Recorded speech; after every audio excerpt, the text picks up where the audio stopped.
So I decide to type in to Google every single symptom I have in order with dashes. I type all that in and hit enter. And dash for dash for dash for dash, it's listing symptoms. And at the bottom, it says late stage untreated Lyme disease. And I've literally never had such like a light bulb moment in my head. Like, oh my. What is going on, guys? Welcome back to another episode of the Dicksons, episode 13. It again, for like the fourth or fifth time in a row, has been about 2 weeks. We're struggling. When I started this, we were ahead by 4 weeks, just in case. Now we are not ahead at all. This episode we're recording right now goes up literally this week. It's been a month. It's been a hell of a time. It's been probably the worst month that we've had collectively in a pretty long time. Mm-hmm. So I think last time we recorded, I was like, hey, I'm sick, but I'm not sick anymore. Well, I'm sick again. A few days later, it was way worse for you. Mm-hmm. So last time we recorded, I was like, my back's not hurting anymore. Luckily, that hasn't came back. And I was like, my back's not hurting anymore. That's dope. Because early in March, shoveling, working out hurt my back. Then we were sick, and then we recorded the podcast. And I was like, I was sick this week. Everyone was sick this week. I'm not sick anymore. Great. Monday, I end up with like tired, not hungry, body aches. And I was like, uh-oh. By even dinner, I barely ate and then came and laid on this couch. And I was like, I guess I'm going to bed. Got a fever like 101 or 102. Yeah, I think it's 102. Woke up super nauseous. Probably the most nauseous I've been since the apartment. Like that was the last time. I haven't thrown up since the apartment. So over 12 years ago. I don't know how you didn't throw up last year around this time when we had that really bad stomach. I don't think it's a full on phobia, but my mom could tell. Like I was so afraid of throwing up when I was little. Like if somebody else threw up in my class or something, I would just like be home being like, am I going to get sick? I think I'm going to get sick. Like I know I would be so anxious about throwing up, even so much so that I would be scared when I would get strep throat. And you know how they would have to go like way back there and get like a thing. I would be scared that would make me get sick, even though that doesn't make sense. My mom all the time would be like, that's not what happens. And I'd be like, but like, so my brain when I was a child was like, if they test me for strep throat and they make me gag, then, you know, here we are. I'm going to have a stomach bug. And it's like, nope. So I don't know what it was when I was younger, but I was so scared. I think my body just doesn't let myself throw up. Like I'm telling you, like I was so nauseous. You're immune to it. Like I had to run downstairs, get Gatorade, and then just like chug it. And that just like made the feeling go away. But then still nauseous all day. Couldn't eat for 24 hours. Then we bring Caroline to a birthday party. And then a day later, she starts coughing. Sometimes she just wakes up dry, whatever, coughing, whatever. Yeah, because we have the heat on. And then all of a sudden I'm sick, starting to cough. Like in the middle of my day, I can always tell there's all of a sudden I start needing to go a little bit more than normal. And I'm like, yep, there it is. So I'm sick again. And then I go to the doctor, some consistent primary care stuff, and I need to get a colonoscopy and an upper endoscopy this Tuesday or Wednesday to rule out any scary stuff. So when it comes out, you'll pretty much know because it's the day before this episode will come out. Yeah, I'll be going and getting this done the day before you guys see this episode. So the episode after, you guys will probably find out either some dope news like we good or it'll be a very interesting episode talking about the not good news. I just cry the whole time. I was just saying that I haven't cried in a few episodes, so. Yeah, so If you're wondering, since everyone in stream asked me, why are you getting a colonoscopy and stuff done? Isn't that stuff you get done when you're 50? Fun fact. No, it's actually the leading cause of cancer deaths under 50 right now, and a lot higher rates are happening in younger people right now, and then they don't really know why. Probably environmental, probably our diets in America or something. I don't know if it's just... I think smoking causes colon cancer. Well, yeah, I mean, smoking causes every causes cancer. everything. So, how we got here is a whole episode, I guess. Let me check and see what time it is. Okay. Let's circle back. 2017. We're going way back. Yes. Almost 10 years. I'm Ew. working at Walmart. Yep. How was that 10 years ago? I know. What the fuck? Yep. I'm doing a CMN event outside. Children's Miracle Network. And I go to scratch my back or I go to do something and I feel like almost like a pimple on my back. I will never forget you doing this. I was right there too. Yeah. I was outside with you. And I was just like, ew, that's weird. So I just tried to like scratch it off, which I guess is kind of gross, but I was just like, what is sticking out on my back? So I just tried to like rub, like, like rub it or like, what the fuck is this? Oh, sorry, YouTube. And I already did it too. Yeah. And it's not coming off. So I just grab it really close to the skin and I just yank. Mm-hmm. And that's really odd. So, well, fast forward, pull it out. It's just it's a tick. I wonder if you didn't get all of it just because of the way you grabbed it. Nope, I got it all, which is the next point of the thing. Mm-hmm. Don't do that. Like, you need to do it in a specific way. It's hard to get out. It's very risky unless you specifically grab it, like with tweezers or a specific tool, because you have to like get the head. I somehow did it with my fingers. Didn't know what it was. Didn't know what I was doing. Not a good call. Don't do that. But I somehow did. Mm-hmm. And I was just like, oh. And then when I brought the doctor, he's like, oh, like I told them I took it out like that. He's like, you pulled the whole thing off like that? And I was like, I guess. Like, I didn't know what it was. And he's just like, that's really lucky. And I was like, oh, cool. So I was like, so I brought it there. I brought it in a plastic bag. And I was like, do you guys need to send this out to check for Lyme disease? They're like, we can, but we don't anymore because 99.9% of the time, yeah, it comes back that it, it's they're all infected, right? That just is what it is. So we'll just give you a quick, it's a Z word, a Z pack. I don't know. It's like Z-pack. A Z pack. So it's like, it's like you take 2 pills the first day. Yeah, it's like a small accelerated dose. That is weird that they gave you that. I didn't know they gave you that. I thought they gave you doxycycline the first time. I don't know what they gave me, but I know like they might have given me doxycycline, but they only gave me like 3 to 5 pills. It was like, take just a quick round of this, keep an eye out for bullseye rash, fever-like symptoms, joint pain, keep an eye out for that. If you don't get any of that, you're good. Okay, went on with my life. So that was like August, September-ish of 2017. Mm-hmm. Fast forward to like maybe January-ish, and I'm working out with Jordan at Planet Fitness. And to give you guys an example, like if I was benching 225-ish, I could maybe do it like 4 or 5 times. I got to a certain evening where we were gonna do our workout, and I just couldn't do anything. Like I couldn't even do 225 once, like barely. And I was just like, wow. It's like just an off day. Didn't really think of anything of it, but I was just like tired. Don't know how to describe it. Just my strength wasn't there, and I was like, maybe I'm just like slightly sick or something. Didn't eat good, something, whatever. Didn't really think of it. But then that persisted for like a week. I just didn't get my strength back, and I was just tired, not sleepy tired. I just was just tired, and I was just wrote it off as I'm probably just slightly sick. Mm-hmm. That was before we got sick all the time. Yeah, so when I would get sick sometimes, like, like I'm healthy, we eat pretty good, drink, get 8 hours of sleep. So like I'd usually get over stuff pretty quickly, or it wouldn't really affect me that much. Like people would get colds, they'd be in bed, I'd just be like, I'm good, right? Mm-hmm. I don't take medicine, I'm fine. So that's just what I figured what it was. I just had a slight something, bug or something.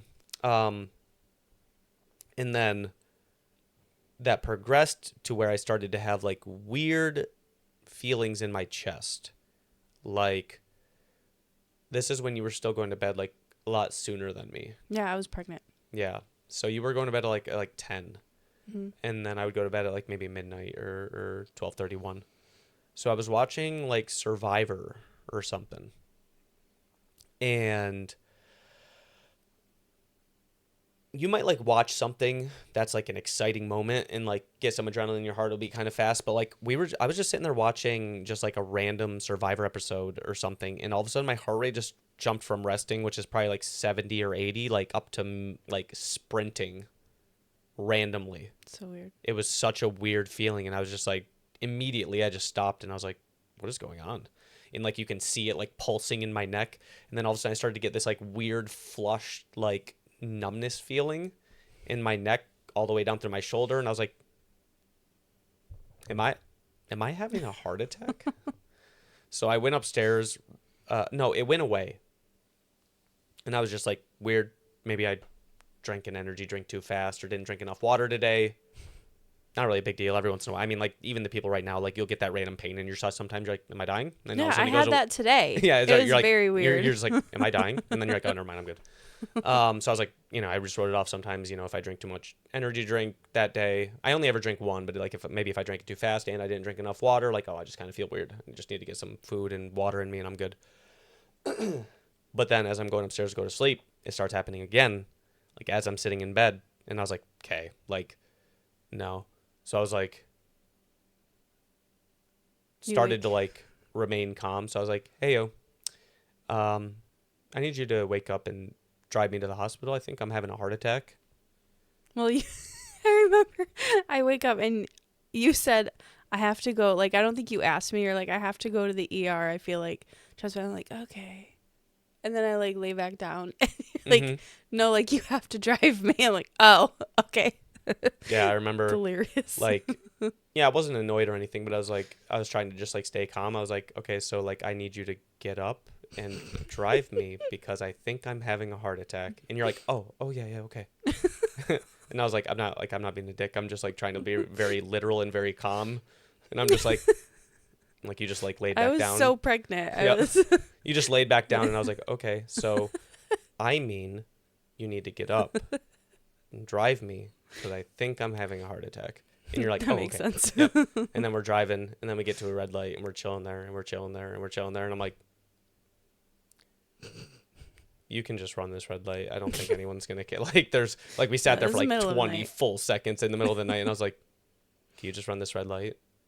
And you're like, really? I was like, yeah. I don't remember that part. Yeah. No, it was at that cross corners.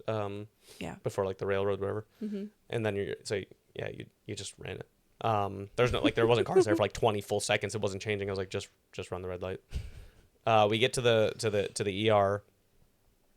We tell them chest pain, numbness, shoulder, face, whatever. This whole left side's feeling weird. And they're like, all right, yep, go ahead and just go into that waiting room over there. And we like go and step over there. And I was like, why am I going into the waiting room with heart attack symptoms? Can you go ask? Because again, I'm just trying to maintain good blood pressure, maintain good heart rate. Like, I don't know like what is the correct thing to do for me right here, but I'm assuming getting upset or increasing my blood pressure, probably not it. So I'm just waiting. Then you go over there and you're like, why? Yeah. Like, why is he sitting over here when he's having chest pains? Like, you should be.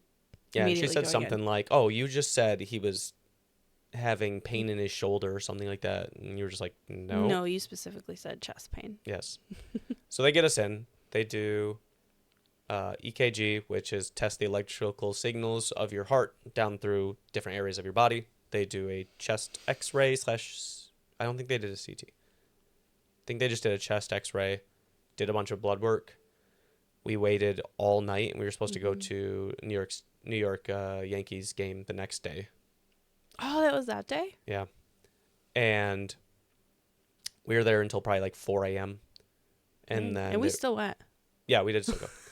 And they were just like, yeah, you're good. Probably just like a pull. You might have just pulled a muscle like in your chest from working out. That can, but like your everything from your heart is good. I was like, okay, fine. Like, I do a lot of workouts. So, maybe I did just pull something here, shoulder, chest, whatever. So I was like, okay, cool. So it kind of like goes away. A week later, it comes back. Same thing. Chilling. Then same thing. Numbness. The fatigue is still there. Haven't gotten my strength back. And we go to a different hospital, smaller one, closer to where we live. Same thing. Go in there. Explain to them what happened last time. They do a chest CT, EKG, blood work, urine, etc., etc. They come back, same thing. EKG is normal. This is normal. However, your liver enzymes are super off. Your AST and ALT, I think, are very high. And I was like, what would cause those to be high? And they're like severe muscle damage. And I was like, could I get that from drinking? Like we just drank this weekend, or working out and stuff like that. They're like, yeah, you could definitely increase, your certain liver enzymes by drinking and working out, but like, your normal levels are gonna be around like 300. Yours are 15,000. I was like, they're like, that's like you got in like a car accident type muscle breakdown or heart attack, or right, like that's something it's insane. And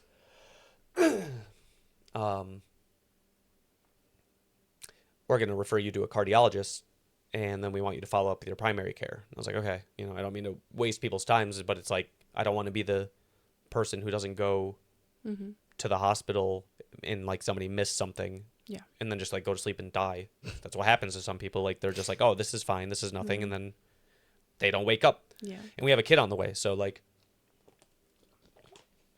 by this time you are I was doing 4 or 5 months pregnant, because if we have 4 or 5 months left, so you're probably halfway. So we're at like the safe point where I'm like, I'm going to be a dad. Yeah. And the second that we found that out, which we talked about in like the first episode or second episode, I had this overwhelming sense of like I need to be around more than I already did. But so I was just like, I'm not going to bed. Like I'm just going to go back to the hospital and whatever. And go to a cardiologist. Keep getting referred to my primary care. The symptoms are continually progressing. Numbness, tingliness all the time, heart palpitations all the time. Don't get any of my strength back. I basically stopped working out. I had cut out any caffeine from my diet just to try to narrow down if it was something I could control, something environmental. I go to a cardiologist. They do everything. Ultrasound. He goes, your heart looks like genuinely like perfect. I have no issues. They do a stress test, have me run on a treadmill. They can't even get my heart rate to 150. Like they're having me like walk on an incline, and they have it on the highest setting because they don't actually have you run. They just have you like walk on an incline. Because I'm assuming people that go there genuinely have heart issues. They could probably get their heart, but just I'm always reasonably in shape. So they're like, we can't even get your heart rate to 150. Like you're good. So as far as we can tell, your heart's good. They then refer me to a pulmonary specialist. Maybe it's breathing. Maybe it's something. They do all their checks. Nothing. They then refer me to a neurologist. Does his checks. You're good. They then refer me to, in all the meantime, I'm going to the primary care maybe every 2 weeks for blood work, just to, she's literally checking me for everything. I think you went to the ER like 5 times. Yep. Because I was like, they kept asking me, maybe it's stress, you know, there's restructures at your job, there's blah, blah, blah, blah. And I was like, yeah, like I've thought about maybe it is stress, but like, you have to understand that like, I don't feel stressed even with these big events happening. And they're like, well, yeah, so sometimes subconsciously stress can. And I was like, I get it, but like, you don't know me. Yeah. Like, if I was thinking about something and it was an active thought process for me, and it was all I was thinking about, and then all of a sudden I started feeling shitty, that'd be fine. But like, I would wake up to this feeling, and I wouldn't be dreaming about it. Like, and I understand like stress can manifest and cause like long-term issues. And I'm sure the not knowing didn't help, but I was like, I'm gonna be honest with you, I don't think it's stress.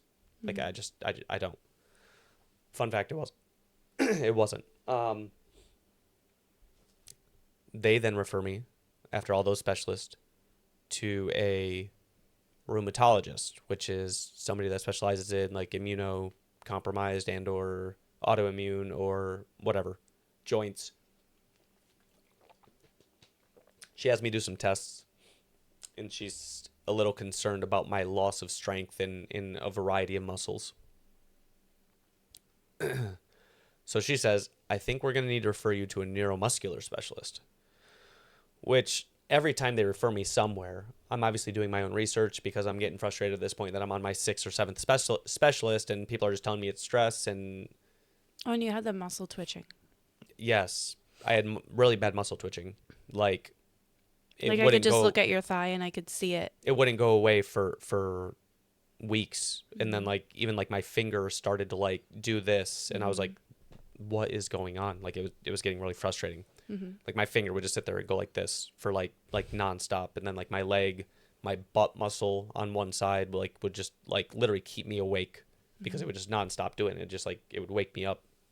I think you were sleeping on the couch at one point because of it. Or maybe you were napping or something. I just remember you laying on the couch Yeah. downstairs. Sorry, I'm sick, so I'm trying not to trying to be able to talk. Neuromuscular specialist, and all the meanwhile, everything you could ever do the research on yourself is always scary because I have to, when I'm doing my due diligence to advocate for myself, because I don't really feel like everyone is advocating for me. My primary care is doing her best, but she can really only refer me and kind of be like, yeah, this is weird. But in every single specialist is just going, yeah, I don't know, and sending me to the next person. So I'm having to advocate for myself, and the only way I can advocate for myself properly is by learning. And the only way I can learn is by Googling. And Googling is just going to tell you everything awful, and then everything You it should could have just died be yesterday. nothing. Yeah. So it's like, could be nothing. Could just be something weird, or it could be, cancer, or a heart condition, or a lung condition, or a neurology condition, or you could have an autoimmune disease, or you could have, now with neuromuscular, you could have a degenerative neuromuscular disease like Lou Gehrig's or ALS or MS or multiple sclerosis, well, all the above, right? So none of those sound fun. So that's what they're worried about now is ALS, which is the one where your body's neurons just start to break down. You lose control of your muscles. So I'm like, oh, okay, that's fun. So travel all the way out to Rochester. They send me all the way to Krause. Go there. It's a full like 2-hour appointment or something like that. They're testing my strength. Then they're putting needles in every muscle and then shocking them to see if they react appropriately to the stimuli. And luckily for me, they're just like, if it's anything, it's not anything we would do. We would be able to see. So if your muscle weakness was MS, say, like we would know by any of this, and your muscles are reacting fine. So the loss of strength and the liver enzymes that haven't came down on your blood tests, nothing from us. So every time I would be like relieved, obviously, like great, it's not that, but then I would just be back to. Yeah. So why? Leading up to that appointment, I feel like it was like the most scared I've ever seen you too. And I mean myself too, but like I really thought you had MS before you went to that ALS. appointment. Well, I was thinking, I don't know why I was thinking MS. Yeah. Because I think I refused to Think it was the think worst it was, one. yeah. I don't know if ALS was actually worse than MS. I think it is. I think it's I think so. I progresses think faster. I think you always die with ALS With so ALS. far. Yeah. Yeah, no. Wasn't super excited about any of this part of my life, so kid on the way. There's currently restructures at my job. Health is just trash. Continuing to Google, continuing to research and try to figure stuff out. I started to develop very weird loss of concentration things, and it's, from my standpoint, it was odd because I'm always very much in control of my mental condition. I don't participate in recreational drugs. I very rarely drink, and when I do, I'm always aware of what's going on. There's never memory lapses. I always know exactly when I'm going to sleep, right? I don't doze off. I always know exactly when I wake up. There's no memory gap. Like, I'm always me. I'm driving to work, and you know how you just usually daydreaming about something, just what's going on today, or what's going on, or what happened yesterday, or what's going on with my health. Mm-hmm. And I forgot mid like sentence in my brain what I was thinking. And I was like, oh, I just forgot what was I just thinking of? And then that whole process went through my brain. What was I thinking of? And that started to frustrate me. I'm like, why can't I remember like literally what I was just thinking of? And then I forgot why I was frustrated in that moment and forgot that I was trying to remember anything in the first place. And I know that sounds weird, like I can't even explain it to you, So but it's nuts. like the line of thinking from the sentence before, like if my brain had an inner dialogue, like it does. Mm-hmm. The thing I was thinking one sentence before, I then forgot about. And then I started to get confused. I was like, I don't even understand why I'm frustrated. Like, why was I mad? And then like that whole, and then literally as I'm pulling up, I'm like, what the fuck is going on? Like literally, like I said that out loud, and I was just like, this isn't this isn't stress. Like there's something. Yeah. Like I genuinely was like baffled. I was like almost like, I think I might have gone home. I don't know. I was like, I don't know what's wrong with me. Like, I wasn't really missing any work though, because I don't know. I think it was a good distraction for you. Yeah. Like I'm just gonna sit home. Yeah. So I'm back in the other store. Won't say which one just for not doxing ourselves. Yeah.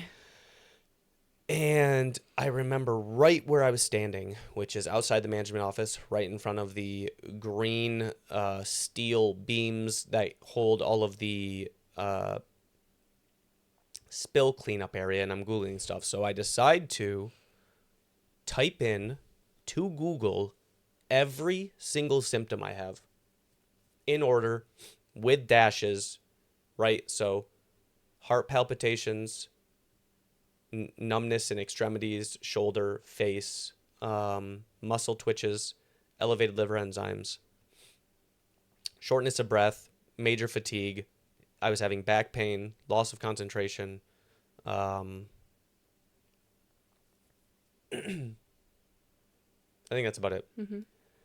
And you know when you Google something, and this is like before AI helped assisted searches, well, when you would Google something, sometimes it would give you like a snippet of an article, and it would kind of have it highlighted, like what you had typed, and then like the paragraph, like what it would be. Mm-hmm. So I type all that in and hit enter, and dash for dash for dash for dash, it's listing symptoms, and at the bottom it says late stage untreated Lyme disease. And I've literally never had such like a light bulb moment in my head. Like, oh my fucking God. I was like, 8-9 months ago now I got bit by that tick. I feel like back then you didn't hear about it as much. No, you really didn't. I didn't even, no, you didn't. Where now everybody, it's like You get see these tested people all the time. Yeah, like people on Facebook, they'll be like, oh, I have all these symptoms, no one can figure it out. I'll be like, you've been tested for Lyme disease? Yeah, check for Lyme disease, yeah. So like, literally, like I can't even explain to you like the adrenaline rush of like, I was just like, oh my God. Aha. Like immediately Google, like, can you get Lyme disease without the bullseye rash, without the fever? Because I never got that. And it's like, yep, 14 to 28% of people don't actually even end up with any symptoms, still end up with Lyme disease. And so then I checked too, like, what about if you took the small round of antibiotics? And they're like, yep, sometimes the first small round of antibiotics doesn't do it. So I immediately called my doctor, and I was like, you guys took blood yesterday. Have you guys checked for Lyme disease? And she was like, no. Based on your chart, you didn't end up with any of the symptoms. I was like, right, but it says like 14 to something, 20% don't have that. And like, it literally matches all my symptoms. And she was like, it really does.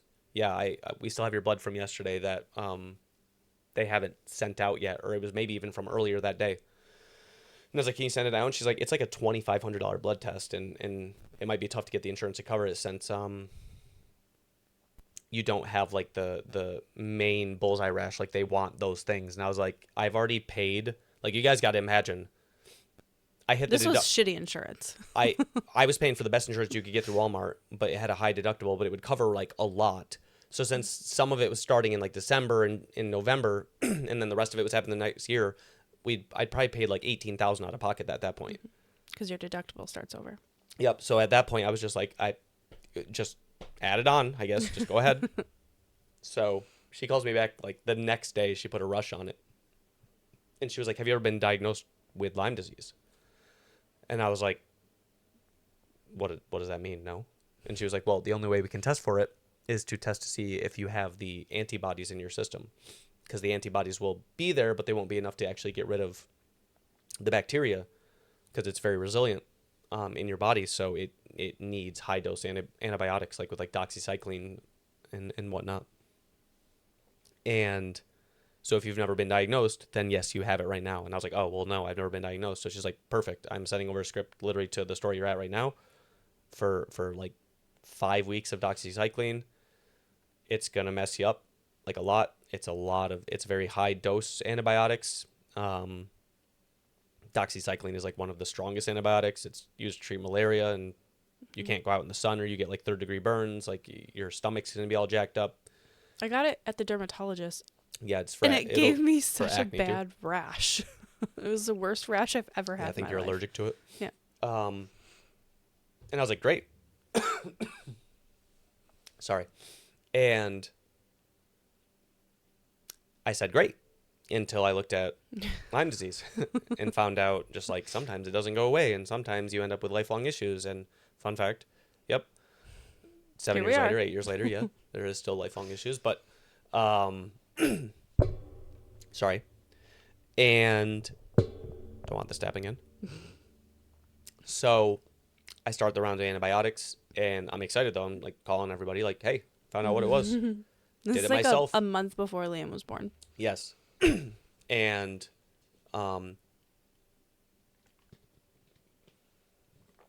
I took the doxycycline. Within 3 days, all symptoms I had were gone. Strength was back, no longer tired. Like I remember somebody asked me, they're like, how do you feel? It had been like 48 hours. I'm like, literally 100% better. It's insane. Like night and day better. I feel fine. But about a week or two into doxycycline, my digestive tract is getting destroyed. I'm taking probiotics, I'm eating yogurt, but like I was on such a high dose, like 2 times a day for like 27 days or something like that, because it's just like, it's hard to get rid of. And well, hold on, don't want to skip ahead.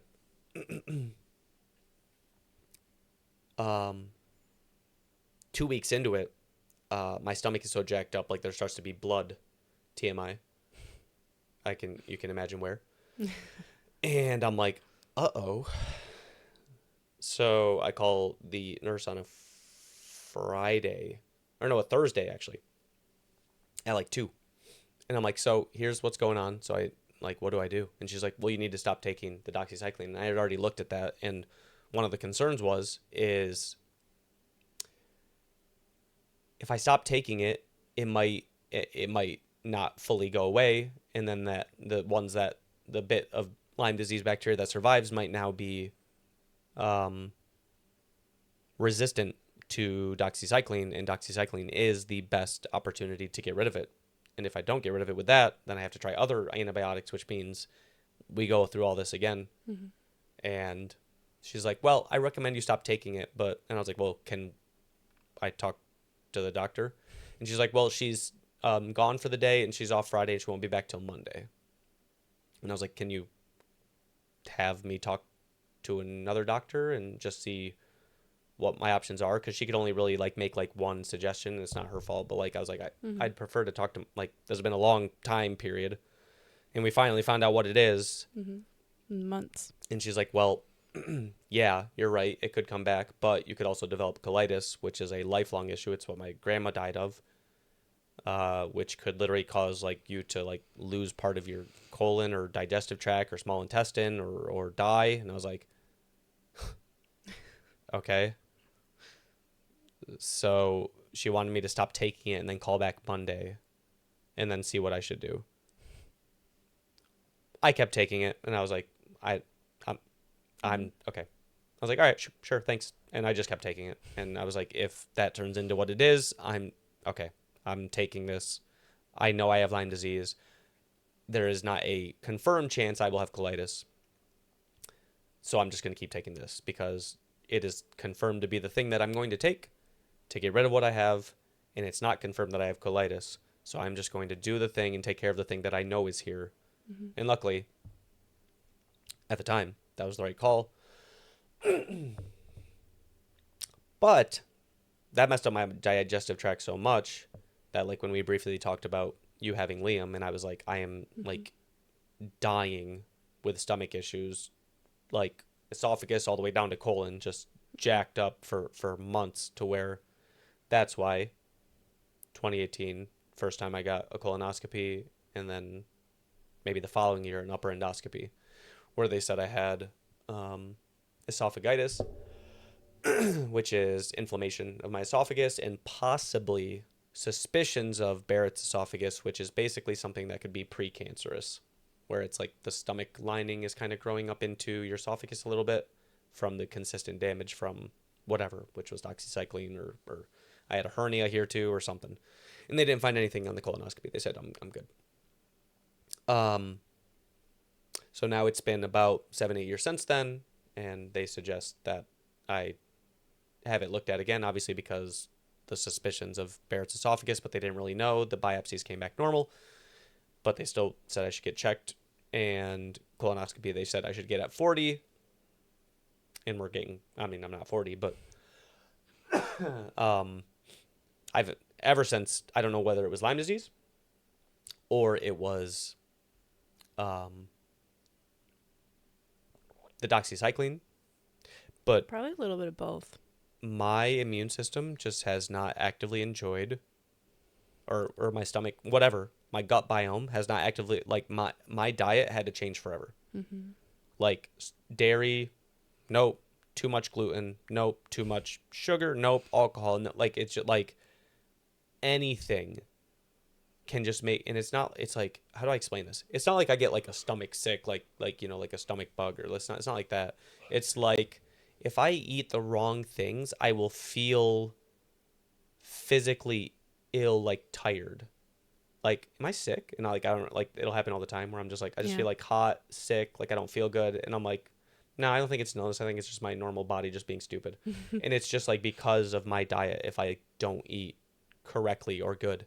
Yep. I've been checked for everything. They've checked my pancreas. They've checked my liver. They've ultrasounded my stomach. They've checked everything you can check that you could ever expect a gastroenterologist to check. And they're just like, don't know. And that's pretty much what everyone says.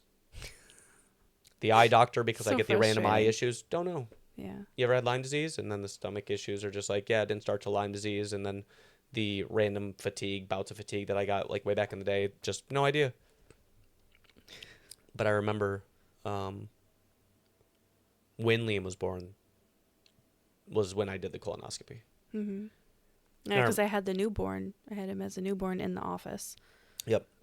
I'm struggling to, because he was cluster feeding too. So it was every 30 minutes, I swear. And you were going through your postpartum. Yeah, I mean, it probably made it worse.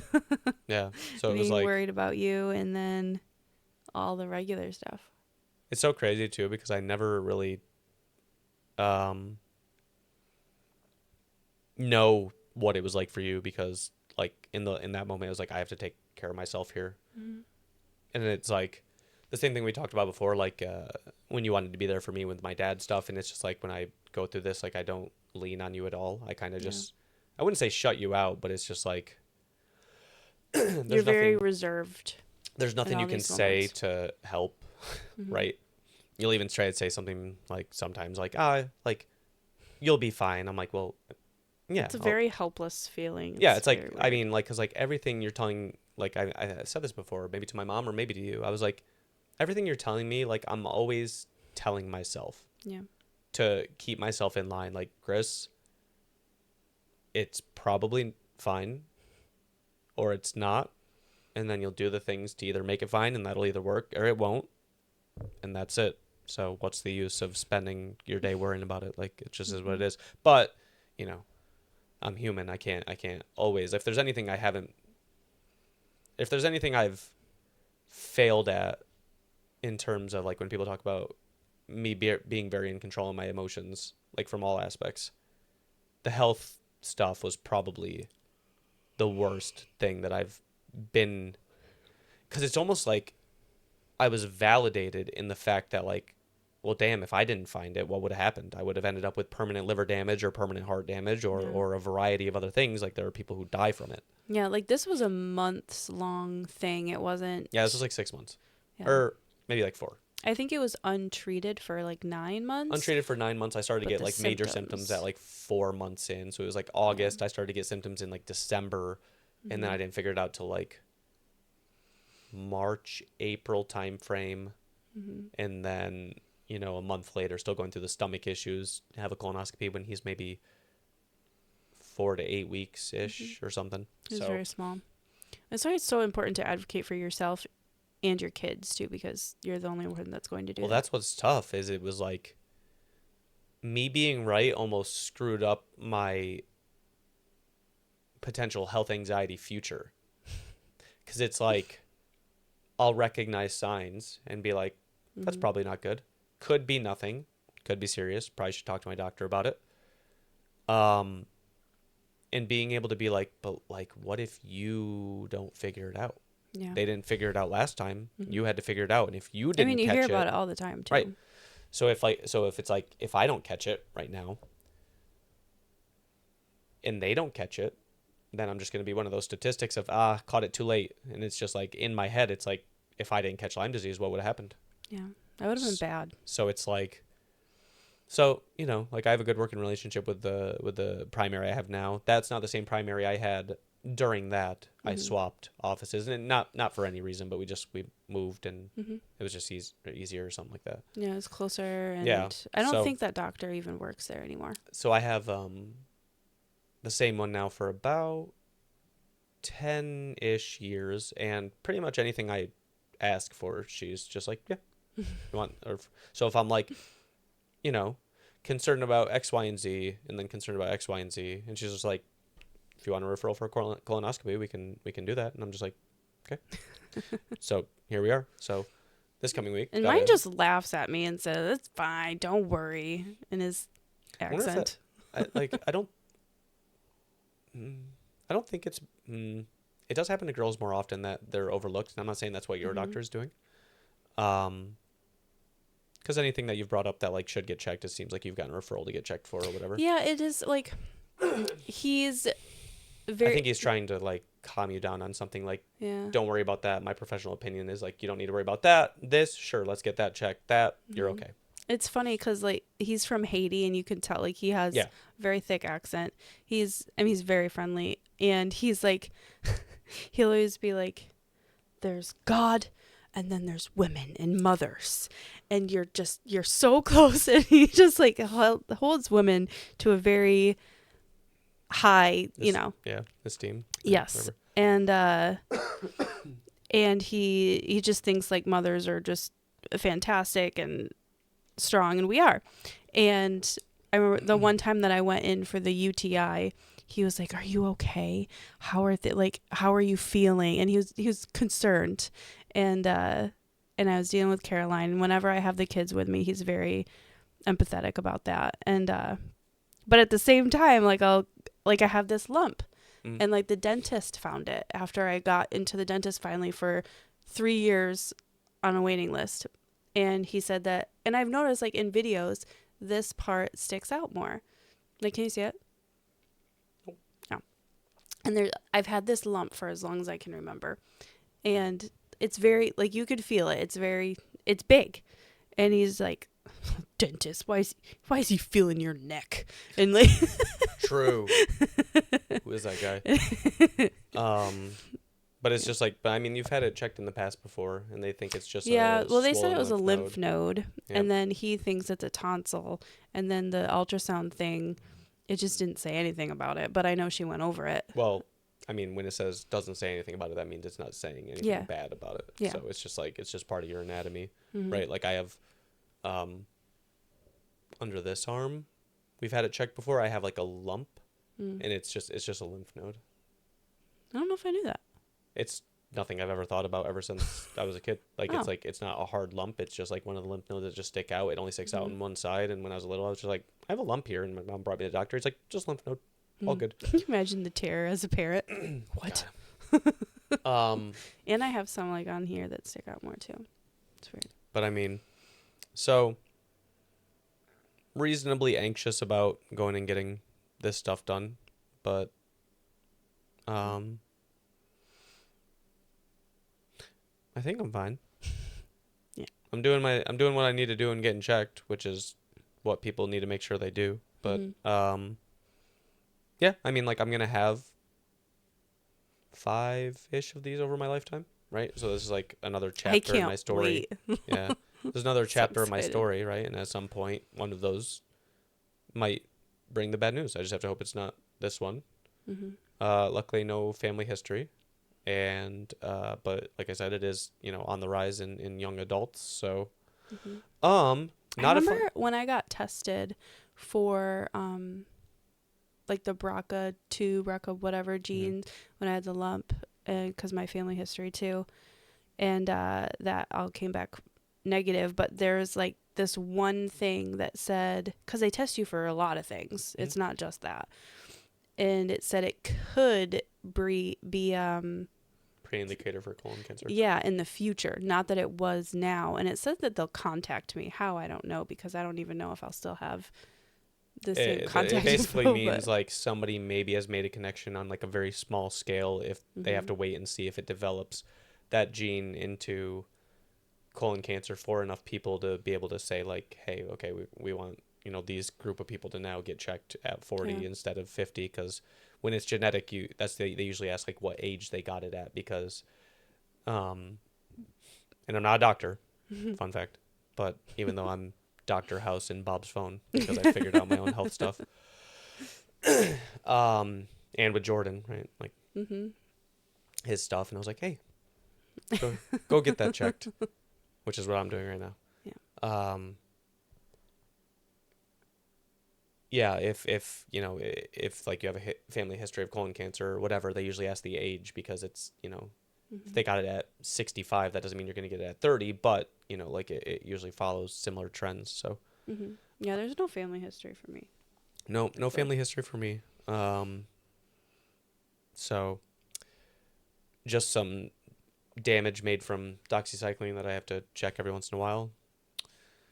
It's not even the procedure that's bad. It's just like the prep and drinking all that gross stuff the day before and all the stuff that comes with that. It's just you gross might as and well annoying. mix it with the same stuff that you did last time, so a different drink isn't ruined. It's so gross. Like, I have to drink it with a straw, and I have to put the straw at like the back of my tongue so I don't taste it. That's how bad it is. You're gonna have to do it in probably 5 years. 10 Yeah, years. I'm gonna be 35 next week, the day after the podcast comes out. I'll be 35. Yep. It's gross. Yep. So we've had a really just garbage March, to be honest with you. Yep. And then taxes today, had to pay in for the first time. A lot of money. Not very fun. Yeah. So financially, pretty garbage month. If I at least go to this appointment though, and we get all clear good news, I can figure out the financial stuff. And we got a get chip bad out of the news- windshield in the new car. So that was my story about Lyme disease. So, not to give anybody health anxiety, right? But I don't want to say don't Google, because that's what a lot of people say to do. I will just say Google responsibly and understand that it's most likely 99% of the time not what you're worried about. 99% of the time. But being aware is important. So especially if you don't have a primary care. If you don't have a primary care, get a primary care. Just go there like once a year. Just tell them anything that's weird. Anything. This is kind of weird. And then they'll go, you're okay. Like they do to her. Yep. She'll say, this is kind of bothering me. And he'll just be like, it. you're all right. And then sometimes they'll be like, okay, let's have I mean, that checked. he is right. And I mean, when I did go before, when my iron was really bad, he was like, oh, yeah, we got to fix this. So he does take things seriously when they are actually bad. And realizing now, like, how low my iron was, I think my ferritin was a 5 and my iron was a 7. My ferritin was like a 400 until I'm finally, for the first time, all in the green for my blood work. Yeah. My iron, ferritin, my AST and ALT levels came down once the doxycycline kicked in. But my iron and ferritin were high for years after Lyme disease. It's weird. Just You want to finally, send some my way? you just blood transfusion. I don't know what my blood type is though. So, and then there was one other thing. Oh, my ANAs are just constantly elevated. So I probably have some sort of autoimmune condition, but it only seems to affect my eye and what I eat sometimes, I guess. Mm-hmm. Very weird. Very weird. But yeah, that's my story of Lyme disease. They seem to be way more aggressive in checking it for it now. Mm-hmm. Which is good. The blood test is way more common. And there's so many ticks now. Yeah. And I've seen posts already on Facebook there's about people. There's a lot of already. celebrities that have gotten it. Like Justin Bieber had it, and all these different things where it's like literally like you'll hear some people that have worse times like treating it, where they have to go on like IV antibiotics and have to be on antibiotics for like years and different stuff like that, and all the issues that causes, and they have to fully permanently change their diet, kind of like I did. And there's people that reply to my Lyme disease story that I had on YouTube where I was just talking about it while making toast in the kitchen. That has still asked me, like, do you still live with issues? Do you still blah, blah, blah, blah? Is there relapses? I'm like, there's not really relapses. Like people like believe that like the bacteria is still in my system and they still blah, blah, blah. And I'm like, I don't think so. But like, I don't think it's that. I think your immune system is doing so much to try to get rid of it, and or so much antibiotics you're taking to try to solve it, that it just causes autoimmune issues, which then flare up. So it gives people the perception that you're living with Lyme disease still, when realistically you're living with autoimmune conditions created from either the bacteria that you had or the antibiotics you took. Really random thought. I don't know if I've ever thought it before, and it might be completely stupid. Does it affect your swimmers? Like, because we got pregnant with Caroline after you had all the things.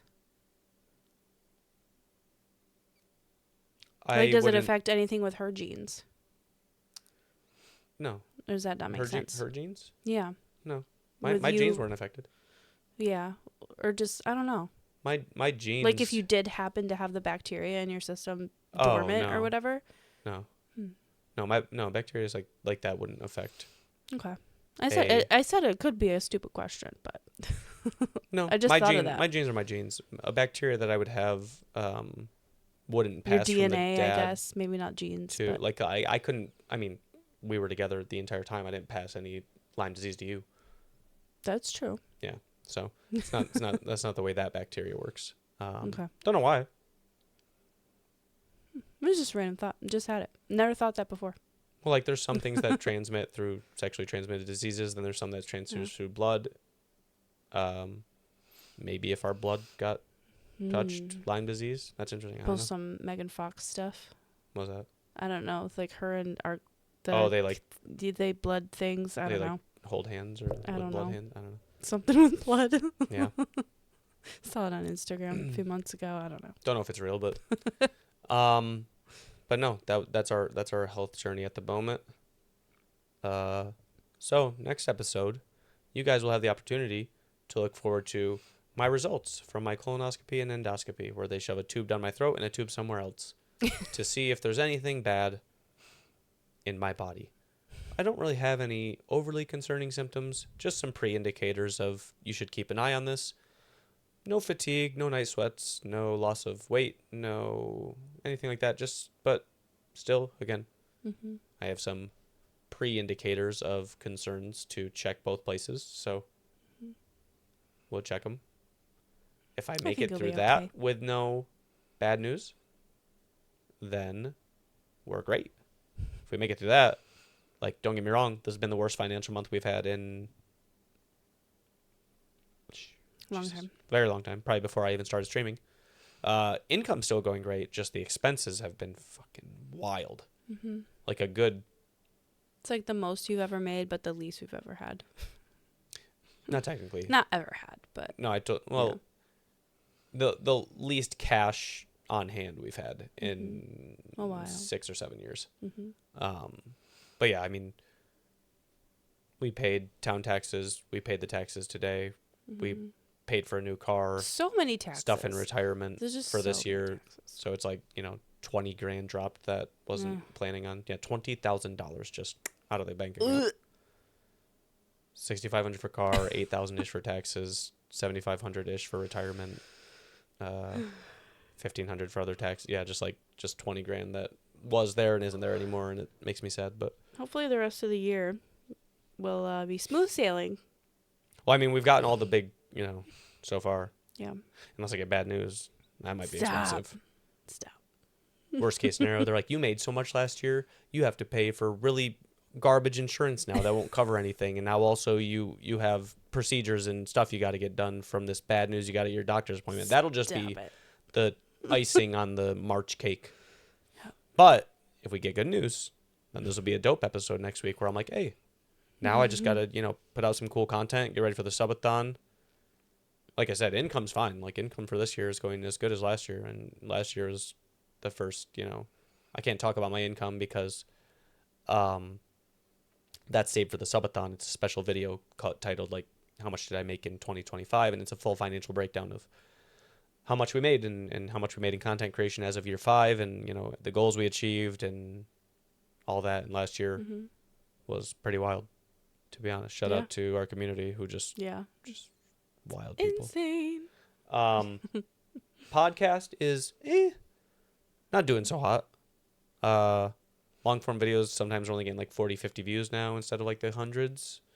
Some of the shorts are still doing okay, but from a content creator standpoint, I'm considering this so far a minor failure. But again, the whole point of this was the community paid for it to do it. And we get to talk to each other. And we just get to talk, so I mean, it's not like wasted time. So yeah. There are already people online like pointing to it, being like, "Oh, I see that you're commenting about how great your Smite stuff is going, but look, your podcast stuff isn't going good." And I was like, "Your podcast sucks." Yeah, and I was just like, "Buddy, the fact that you have to dig through every piece of content I do to find one that's not doing as well as others, just to try to be like, ha, you are failing. That just tells me you're a fucking loser, buddy." Sorry, it doesn't bother me. I was like, I mean, it's just me chatting with my wife and writing off the equipment costs and podcast costs, so. I mean, I'm okay. Yeah. Since we were talking about health stuff, I do want to point out for, I think women especially, with the iron thing, how it goes overlooked a lot.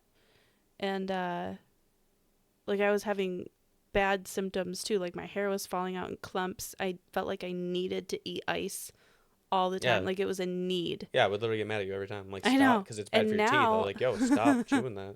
And now I'm like, I don't ever do that. Is that weird? Like, what is ice?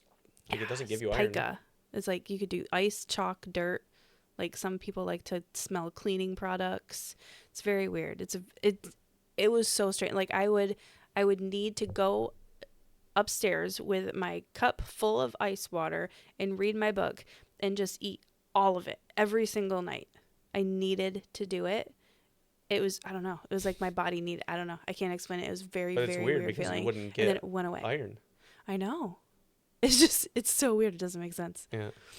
And I remember the day of my appointment, I think, like, I was vacuuming and I just started to see like weird, like, kaleidoscope thing. I don't know. It freaked me out.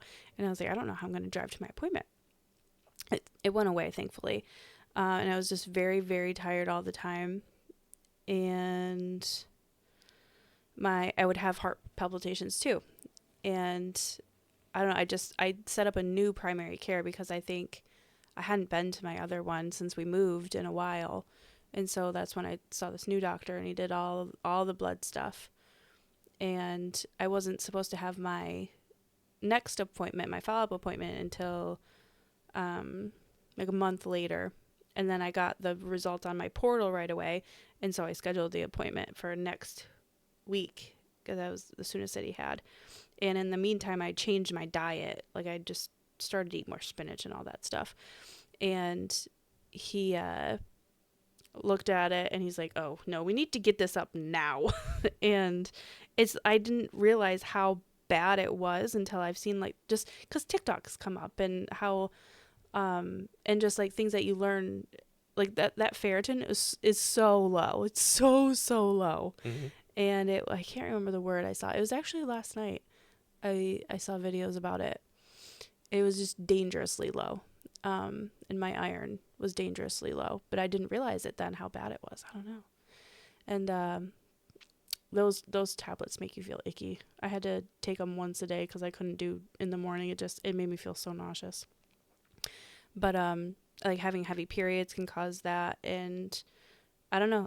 I think I had that for a very long time, and I didn't know. And so get your blood work done, Mm-hmm. or if you're having weird symptoms and whatever, just get your iron checked, and make sure that your B12 and your vitamin B, like all the vitamin B things, help absorb that, or they coincide with it somehow. So that was still pretty low, so I'm taking those too. But yeah, I just feel like women need to know about that, especially if you're like higher, like heavy periods and stuff. Yeah, everyone needs to get a primary care. Yeah, I know plenty of people like in their 20s who are just like, I don't really need that. It's like, yeah, you do. like you go like once a year. They just you don't even like really get stuff done, and you just tell them family history, keep track of stuff, set up basically like you're basically setting up a history. Like it's just like it there's too many people that just like don't go. And the thing is it's like, well, it's expensive. Primary cares are not expensive. It's usually always covered under insurance because a lot of it's preventative care, and preventative care helps the insurance company. So they're usually like all this stuff like we get done, like this isn't going to cost anything. No. Because they just want to make sure we don't have it. Not, you know, No. you don't want to treat something later. They want to make sure you don't have it now, or preventative care. So, I think one thing we never talked about is I still don't even know like what you went through when I was going through all the different health stuff every time I was going to an appointment to rule out colon cancer or esophageal cancer or ALS or MS or. It was so scary. And I think a lot of it is a blur too, because I was so pregnant. I was so tired all the time. So you're dealing with that. I'm just sleeping and crying. I don't know if I did in front of you a lot. No. I don't think I did. No. But I would like call friends and all that. You didn't cry in front of me like at all. And because I didn't want to, you were already scared enough. I didn't want to make you more scared. And then during delivery, it's just, I don't even know what I was thinking. I do, between every push, you would run to the bathroom. And I was just so drained, so exhausted. And it was just such a dark time after Liam was born. I don't know. I remember going to that appointment. I remember the nurse asking me, like if I needed a chair or something. And I was like, oh, this isn't because I'm squeamish. I'm dying. I'm on doxycycline and I'm just getting destroyed by it. Yeah, I'm losing the fight. She's like, oh, yeah. And I was like, yeah. Heartburn. You didn't complain about it though.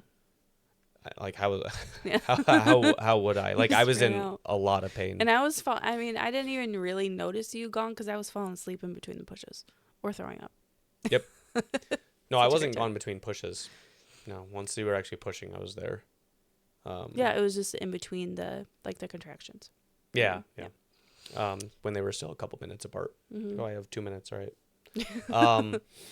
Yeah, and the after time, I mean, I was very relieved that you knew what was going on.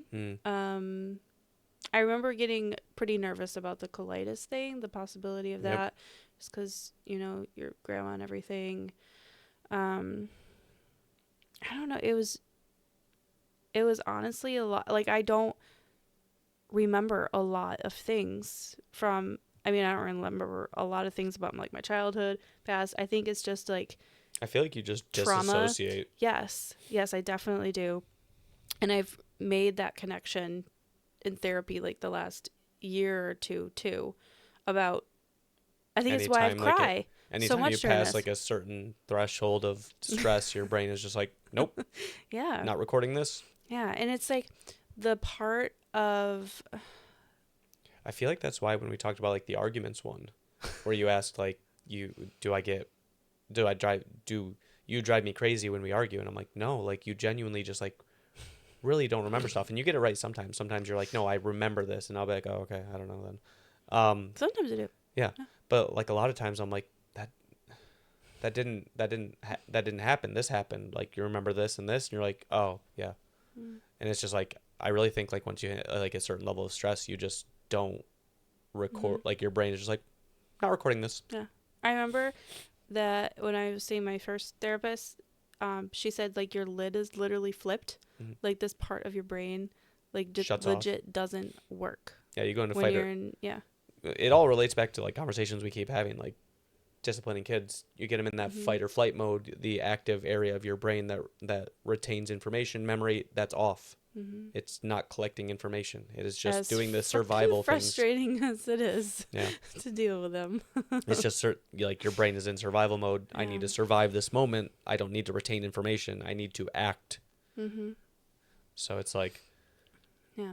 Going back to the after, like I don't remember a lot of when Liam was a baby, but I remember a lot of the bad moments. Like the colicky moments and just friends coming over in the middle of the night, just literally the middle of the night, friends just trying to get him to stop crying. mm-hmm. And just like taking his temperature and all He the different scratched things. his eye, and there's just so many unfortunate. And then none of that shit happened with Caroline. No. She's making up for it now. True. But like first kid, She was he a like lot easier scratched baby. his eyeball, had to bring him For to the months. doctor. You know, we had to put like socks on his hands because he kept scratching himself. Mm-hmm. Yeah, Caroline never had socks on her hands. Nothing. Or the mittens. She never needed them. Nope. But she spit up way more. Yeah. Liam it wasn't choked on as more bad food, too. as... Yeah, he did. It's just like every scary thing that could happen. Like Liam was just like, "What's up?" Yeah, that's why I was I'm like, gonna I just- don't know if I want another one for a long time. It wasn't until you forget kind of forget the bad moments that you're like, yeah, maybe I could do it again. Anytime I have like these like health moments where it's like I'm not really concerned right now, like even sitting here, like I'm not very anxious. I do know it's a pivotal moment in my life. I'm getting stuff checked. Just like anytime like you've had like a lump in your boob checked, like this is a pivotal moment. Mm-hmm. Your story right now is just going to be, oh, you're fine, or this is going to be the beginning of a new chapter of your life, which isn't going to be nearly as fun, right? So same thing for me, right? I'm not overly concerned right now. I don't really have too many symptoms that are making me be like, oh, but it's still, I'm going to get something checked that ultimately could have something to be concerned about, which would be a new chapter of my life, which wouldn't be nearly as fun. Mm-hmm. But I do always like prep myself. Like, so when I was going through all of it back then, I'm like, I will run through scenarios like, how would I react if this is what I'm told? And what will that mean for my life? And what will that mean for the duration of my life? What will that mean for the quality of my life? So these are all things I think about. I don't. What? You don't think about those things? No. Oh. No, like with you, like I'm just like, no, you're fine. Oh, yeah. No. I don't let myself I think about it. all of it because then once I get the news, I can bypass, like I've already been thinking about how I will react, what I would do. I can bypass the moment of feeling and just get right to, okay, what do we need to do and how quickly can we start it and how blah, blah, blah, blah. But like the issue was when you threw kids in the mix, especially when I was like going to those first appointments where it was like kind of concerning stuff. I was like, damn, like, you're giving me potential diagnoses that are prognosis that are 10 years. So like, or even 5 years, right? If it's like something worse. So it's like, damn. And then I'd have to just sit there and be like, damn, like Liam might not remember me. Like, I don't remember much from when I'm 5. Like, yeah, he'd have like a few memories, but not really, right? You have like a few memories from like when you were 5. Like, yeah, like, do I remember like, my grandpa when he passed away when I was like 7? Like, kind of remember him. Like, not really. So it's like, I would just sit there and think that, like, damn, like, I got to figure this shit out.